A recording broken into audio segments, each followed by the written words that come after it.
Vous êtes le président de l'association Papeete Centre-Ville. Vous représentez plus de 300 commerçants. Covid oblige, votre nocturne de Noël prévue le 11 décembre est annulée. Ça représente beaucoup pour vous en termes de perte de chiffre d'affaires? Oui, ça représente beaucoup. Le grand marché de Noël, c'est un événement une fois par an. Et pour l'organisation de Papeete Centre-Ville, ça nous a un petit peu déstabilisés. Et on a été un peu déçus d'avoir des avis défavorables.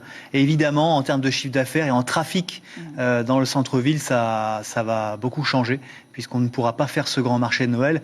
Mais nous avons des alternatives, bien sûr. Alors justement, qu'avez-vous prévu pour garder votre clientèle?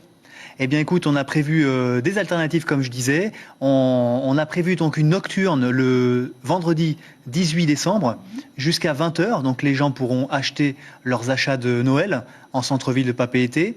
Et on a prévu une belle communication pour donner envie aux gens de venir dans ce centre-ville.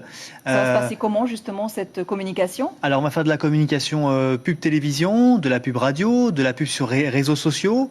On va faire des vidéos aussi, on va innover sur des vidéos, on va présenter les commerçants de Papeete. Et puis des jeux Facebook, vraiment beaucoup de surprises. Il y a des choses qui ne sont pas encore validées, mais en tout cas on est en train de travailler là-dessus. On arrive à la fin de l'année, c'est une période charnière pour vous, mais aussi pour les restaurateurs. Si le couvre-feu est étendu au 15 janvier, quelles seront les conséquences? Mais écoute, nous, on sait que c'est pas encore décidé. On va attendre la décision des autorités. Pour les restaurateurs, on aimerait un geste des autorités parce qu'on a vécu quand même un confinement au mois de mars. Ça fait pratiquement un an où c'est pas facile. On est capable de travailler avec des gestes barrières, en respectant les gestes barrières. La preuve en est, on a fait le test avec le Black Friday. On a eu du monde et on a constaté que les commerçants ont joué le jeu, la population aussi, et ça s'est très bien passé. Donc on demande un geste pour les restaurateurs, au moins peut-être 1 heure de plus, vers 22h. Ça permettrait de finir l'année et de souffler un petit peu.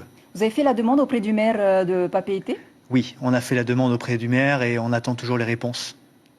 Et comment ça va se passer justement si jamais cette demande est acceptée? Qu'est-ce que vous avez prévu? Comment vous allez organiser ça? Parce qu'au niveau des gestes barrières, il va falloir mettre plein de choses en place. Alors tout à fait, les gestes barrières sont déjà respectés dans pratiquement 100% des commerces aujourd'hui dans le centre-ville de Papeete. Et 1 heure de plus, ça ne va pas changer énormément.